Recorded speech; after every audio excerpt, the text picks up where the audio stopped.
After getting answers to the questions that I needed over at Cowboy Harley, I decided to take off and get a lot more miles under my belt. It was too pretty of a day, so I had to go. Now, as I stated before, this feeder road leading up to Washington Boulevard is not my favorite thing because the construction of the Highway 69 Interstate 10 interchange is really plugging things up. But fortunately, on this very sunny day, the traffic on this feeder road was very tame and very manageable. I am very grateful for that. As I said in the previous video, this is a week or so after the historic blizzard that hit Southeast Texas. And those blue teal pipes on the left side of your screen are main water line pipes. Obviously, some replacements have to get done. It was still very interesting a few months ago when I posted a poll on my YouTube channel asking what their favorite ride angle was, that this particular angle, the low angle looking towards the back of the motorcycle, was the most popular angle. At first I was intrigued. Personally, I would have loved to see what was in front of me, but that's alright. But I will say one of the major advantages to this particular angle is that I can see what my motorcycle is doing while I am riding. And if I do happen to see anything that is loose or disjointed or just doesn't look right, I can bring it in and I can have it fixed, or at least look at it to see what is going on. So I do like this particular angle as well for that very purpose. I use my jaws clamp and neck, which is very flexible and versatile, and it can also stay in place once you have moved it. And when I hook up my GoPro 7 with a wide angle lens, I get a very good ride angle. I can see the traffic around me as well as the bike next to me and also keep track of it. You can see the camera in the shadow right there. Hope you enjoy this ride angle as we go up to Interstate 10 and blaze across Southeast Texas on this picture perfect sunny day.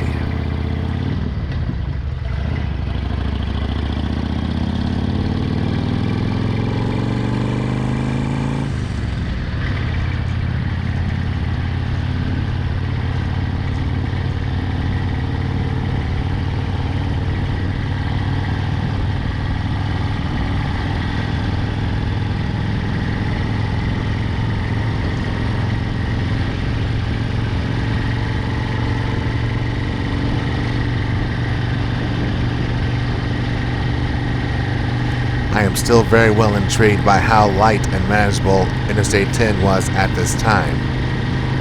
I know it was just after a blizzard, but it was still very impressive because I hardly ever see this stretch of Interstate 10 this light or free. I guess my best advice is take your blessings when you can and just enjoy the ride a whole lot more.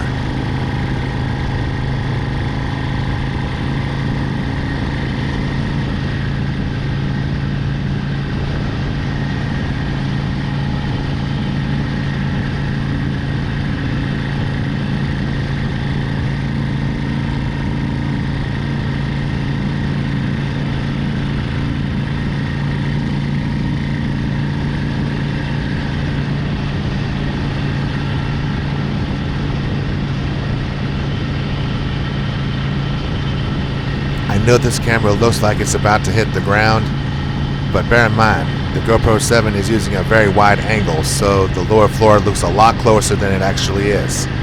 And also, before I took off, I leaned the bike over to the right to make very sure that even in my deepest turns, it would still clear the pavement, which it did. Again, these are things that you just got to check if you're going to be a motorcycle vlogger like I am. And also, looking at this looks like something that could be out of an action movie, like your favorite Jerry Bruckheimer movie or any other great action movie with cars or any other moving vehicles.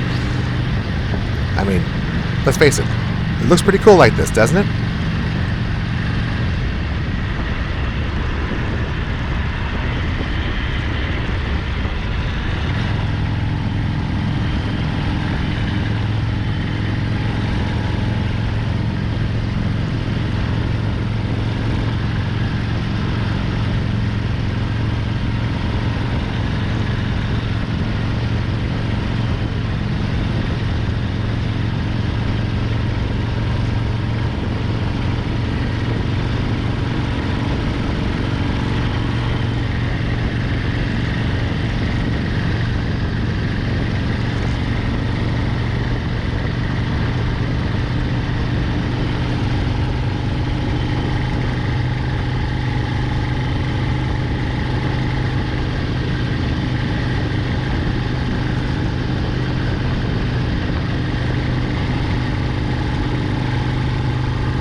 As you can see in this stretch of Interstate 10, a particular dividement of pavement here has kind of put a little metaphorical crack in this particular lane of the highway.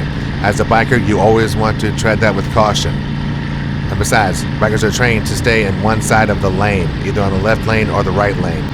And that can vary on which part of the group ride you're on. I usually stay on the left. That way I can pass traffic better in my particular lane. Just something to be aware of. Make sure that you are aware of all the cracks and slivers in the pavement, and you can adjust accordingly. It's really not a big deal, because most of the time that pavement is pretty flat and pretty level. That's the most important thing, level. As long as they're level, there really should be no major changes necessary. But that's why you always keep your eye on the road and always look ahead.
I was curious why the traffic ahead of me was slowing down, and then on the right shoulder I see what was happening. A police officer was talking to a man walking along the highway. As always, that is when you always slow down and try to get over into the other lanes furthest away from the police officer. It's safe for them and safe for anybody that they are talking to. So please, think safety first. And plus, it really is common sense. Anytime an officer of the law is taking care of somebody on the side of the road, get into the other lanes and slow down. Even if you're in the other lanes furthest away, slow down a little bit. It is for their safety and for your safety as well.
One of the best things that a rider can see is that when you pass a vehicle and they give you a nice little wave or nod, that means that they have seen you and that they recognize your presence.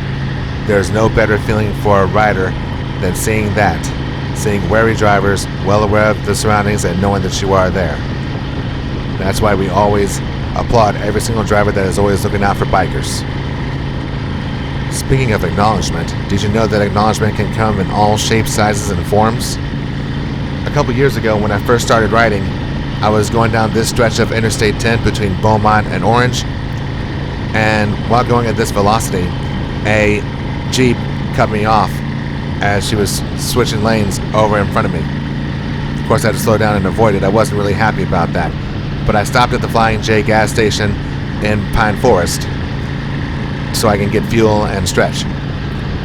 And then apparently the owner of that Jeep, the driver of that Jeep, came up, and I recognized the Jeep, and she came up to me and apologized so profoundly and so heartfelt, because she used to ride motorcycles with her husband, and she understands the dangers of what it's like to be a biker on the interstate, and she apologized because she knows if it was the worst mistake, it could have been really, really bad. Needless to say, I was amazed. A driver actually took time out of their journey to come and find me and apologize for their mistake. That kind of integrity and honesty is really something admirable to remember. I thanked that woman, and I thanked her for her honesty, and I thanked her for I thanked her for her apology. I accepted it. I forgave her. It was all right. It was all good. She was very nice. I appreciated that. She went on her way. That's one of those stories that you just can't forget, guys. Take that for what it is. Because this camera angle is so wide, it might be hard to see what I'm about to do.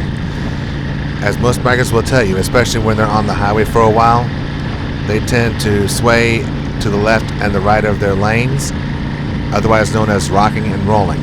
That is to ensure that the center of the tires do not get overburned, and that the sides of the tires can get more action on the road. It's just a way to make sure that our tires get the maximum amount of life. That way the center does not get all of the wear and tear of the highway.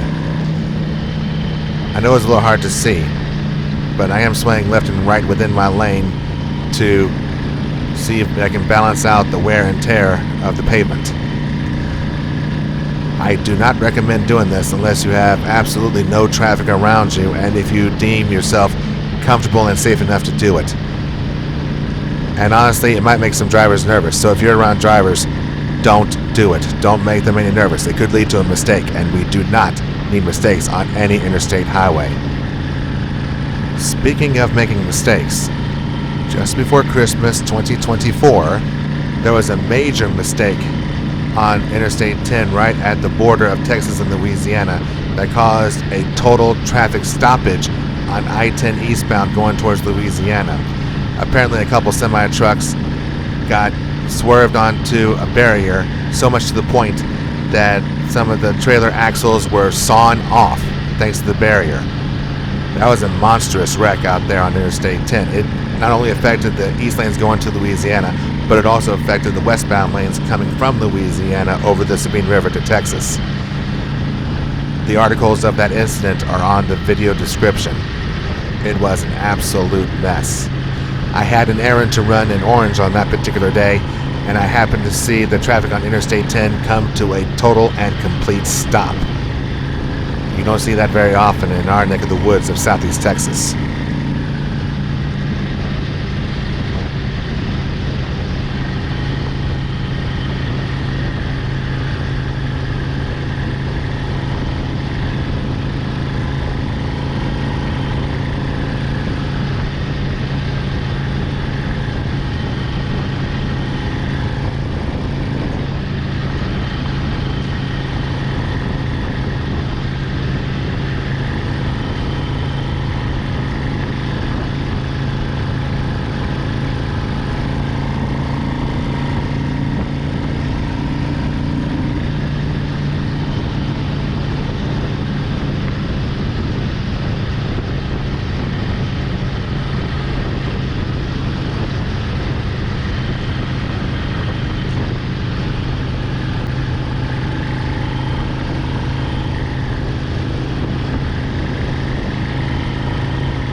Again, this ride took place a week and a half after a blizzard, and as you see, some of the grass in these beautiful country fields have gone from green to brown.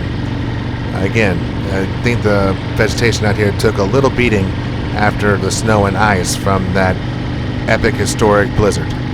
Make sure you are taking precautions to make sure that no fields or grass gets destroyed. Only you can prevent forest fires.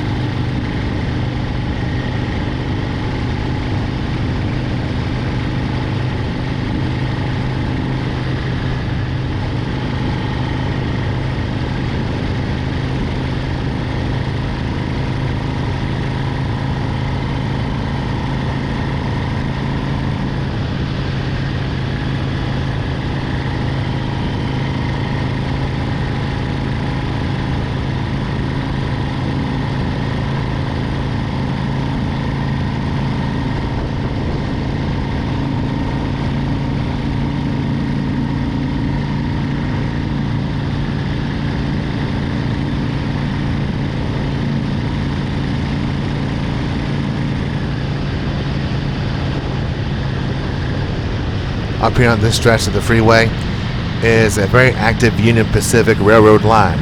And on this particular day, there was a pretty swift freight train roaring by.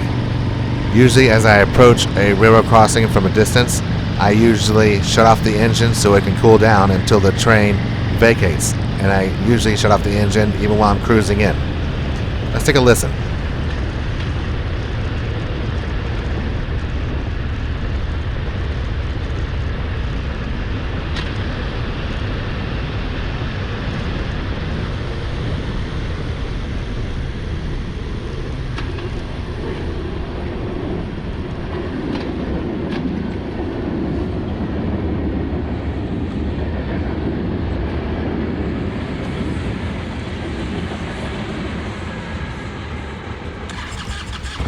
I start up the engine after the train has completely cleared the tracks because I know we are about to go.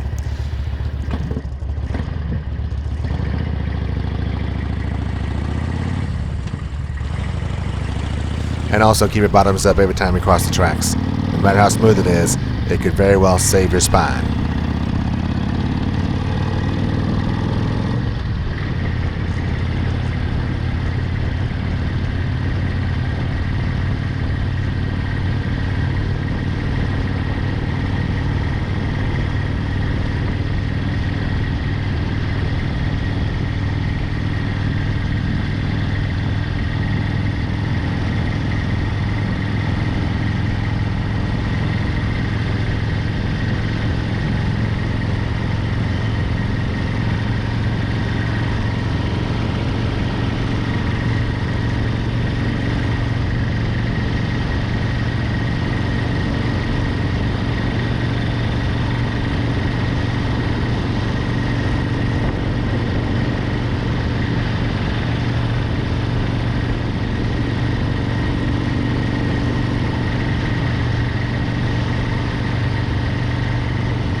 By the grace of God, I was able to get in front of this gravel truck that was in the right-hand lane from the opposing street. I always want to make sure I do not get behind any kind of gravel truck, because you never know when those things are going to bounce and a bunch of random rocks or pebbles are going to come at you and do injury to your bike, or even worse, yourself. So if by any means you can get around those gravel trucks or just avoid them altogether, do it. But if you're stuck to the point where you can't get around those gravel trucks, give yourself 500 feet minimum of nose room. That way there's less chance of you getting pelted by any rocks or pebbles that come out of those dump trucks. Out here in Texas, we also have a little slogan called "Don't Mess with Texas." Now, while it has more than one meaning in today's state, it was initially used as a litter-free campaign to keep Texas clean, especially on the highways. Make sure there's absolutely no litter or any other debris on the highways and streets. That way we can all have a safe and pleasant drive or ride. And that makes a lot of sense, because when you're traveling the roadway, the last thing that you want to see is random debris on the road. Because as a biker, you either have to swerve to avoid it or find another exit ramp to avoid injury or worse altogether. So please, don't mess with Texas.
now comes one of my favorite stretches of highway in Southeast Texas. Highway 73 out of Bridge City and over the Rainbow Bridge. And even though the Rainbow Bridge is scheduled to have a major renovation soon, it has been pushed back recently because of supplies needed for the refurbishment. If there is any update on the refurbishment process, you will know on my channel.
Unfortunately, my camera died as I was crossing the peak of the Rainbow Bridge.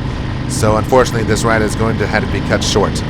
I do apologize about that. I will find more ways to keep the camera going no matter what. In the meantime, I really hope that you have enjoyed this ride today as we toured the highways of Southeast Texas and shared some good stories and also some good safety tips like we always do here. This is SFAPowerhouse signing off, wishing everyone well. Take care, God bless, and as always, enjoy the ride. Deuces.